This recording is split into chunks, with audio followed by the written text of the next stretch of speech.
Hey guys, what's good? It's your boy Pappy Mimo. Today I'm going to be reacting to Church Pew Bar Stool by Clayton Jennings. This video is called A Call for Love.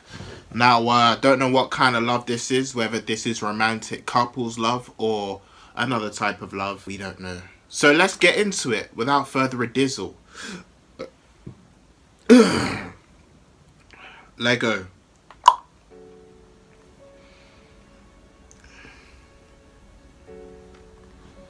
I was once told a story by a close friend of mine who said that after a long night of drinking on a Saturday night, he woke up Sunday morning and decided for the first time in his life he wanted to go to church. So he got in his car. To be fair, that was me, actually. I didn't have a car though.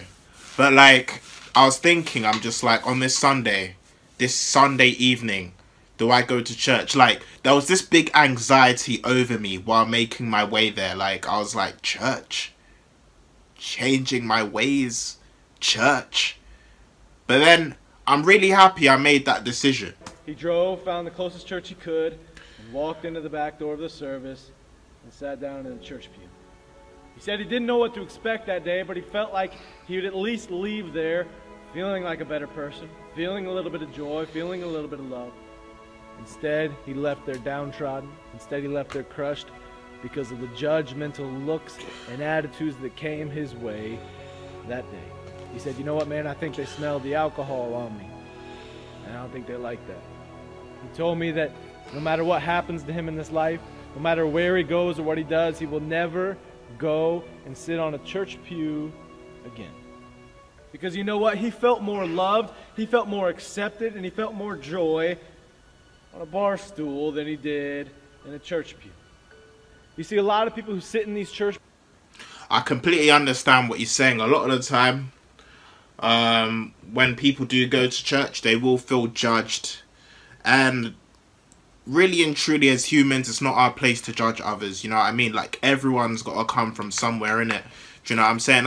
I swear, like, a lot of regular church members, before they was about living for God, they was out in the world getting drunk, doing drugs, etc., you know?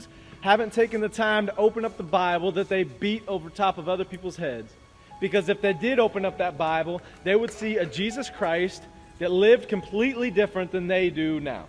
They would see a Jesus Christ who came into this world and hung out with drunkards, who hung out with prostitutes, who hung out with tax collectors. They would see a Jesus Christ who said, I come not to save the self-righteous, those who think they have it figured out, those religious people who sit on their high horse and act like they are better than everyone else. No, I came to save those who are in need of a physician.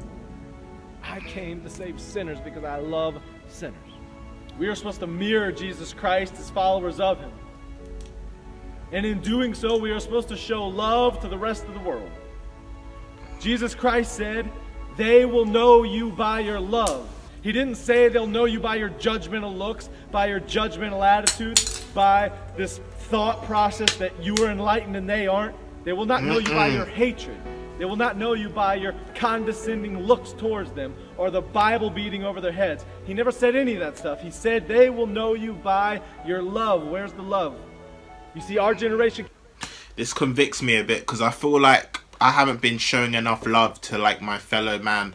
A lot of the time, I don't know, I feel like I don't outwardly judge people, but inside sometimes I do. I just look at certain people and I'm thinking like, what's wrong with you? Why are you like this, that and the other? And I think that's what a lot of humans do when we really shouldn't. We should just try and just love our neighbors as we love ourselves, just as Jesus preached. You know what I mean? I'm trying to get this in line with the will of my life. Be different. Our generation can set a new standard. Our generation can say that whether we sit in a church pew or whether we sit on a bar stool, we're going to treat each other with love and respect. We don't have to make the same mistakes that those people who came before us made. No, we do not. We can show each other love. Because at the end of the day, we're all in need of love. The love of Jesus Christ came here and died for sinners. And you know where the sinners are at? The sinners are on the bar stool. The sinners are on the church pew. The sinners, everyone is a sinner basically. We are all sinners. And we're all in need of the love of Jesus Christ. There has to come a time where we stop seeing each other by the places that we sit, and we start seeing each other for the people we are. Because after all, we're just people. People in need of love.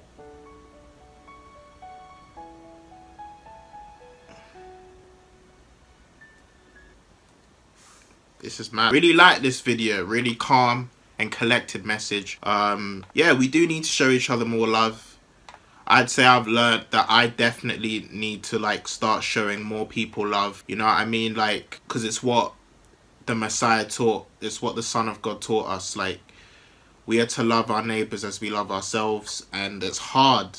It really is hard a lot of the time, I would say. But at the end of the day, God will show you love while you're a sinner. So you should show others love just to reflect God's love on you, you know. But yeah, I'd like to thank you guys for watching. Definitely. Most certainly. Praise be to God. Amen. Deuce!